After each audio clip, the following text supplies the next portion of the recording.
રાજ્યમાં ગરમીને લઈને 108 ઇમરજન્સી કોલ્સમાં વધારો થયો છે। રાજ્યમાં ગરમીના લીધે નોંધાયા છે 1831 ઇમરજન્સી કોલ્સ। એપ્રિલ મહિનામાં દૈનિક સરેરાશ 63 લોકોએ સેવા લીધી। 1569 લોકોને ગરમીના કારણે ભારે તાવ આવ્યો। એપ્રિલ મહિના દરમિયાન 16 લોકો બેભાન થયા। 3 લોકોને ચક્કર આવવાના કોલ્સ પણ 108ને મળ્યા છે। 84 લોકોને સામાન્ય તાવ જ્યારે 36 લોકોને પેટમાં દુખાવાની સમસ્યા જોવા મળી છે। 75 લોકોમાં ઝાડા ઉલટીની 108ને ફરિયાદ મળી છે। 108ની સેવામાં વધારો થયો છે। એપ્રિલ મહિનામાં વધુ કોલ્સ આવ્યા છે।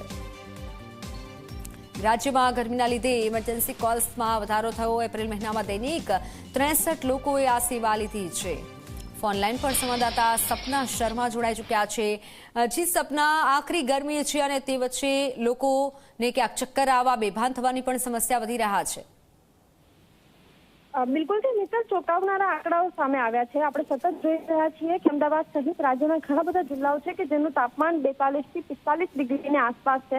ત્યારે જે 108 ઇમરજન્સી છે એમને ખૂબ મોટી સંખ્યામાં આંકડાઓ મળ્યા છે, જેમાં 1831 ઇમરજન્સી કેસ નોંધાયા છે કુલ, જેમાંથી 1570 જેટલા જે લોકો છે એમને ભારે તાવ આવવાના કેસ મળ્યા છે।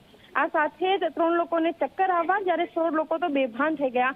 આ એ આંકડાઓ છે કે જે નોંધાયા હોય અથવા તો 108 ઇમરજન્સી કેસને મળ્યા હોય, પરંતુ આ સાથે જ ઘણા બધા એવા પણ લોકો છે કે જેમને જે ગરમીના કારણે માથું ચડ્યું હોય અથવા તો બીજી કોઈ પણ સમસ્યાઓ થઈ હોય, ઝાડા ઉલટીના કેસ છે એમાં પણ વધારો થયો છે। તો ક્યાંક જે તબીબો છે તેઓ માહિતી આપી રહ્યા છે, સૂચના આપી રહ્યા છે કે લોકો જેમ બને એમ બપોરે 12 વાગ્યાથી લઈને સાંજે 5 વાગ્યા સુધી ઘરથી બહાર ન નીકળે, અને જો નીકળે પણ તો પણ સતત તડકામાં ન રહે તે પ્રકારની સલાહ આપવામાં આવી રહી છે।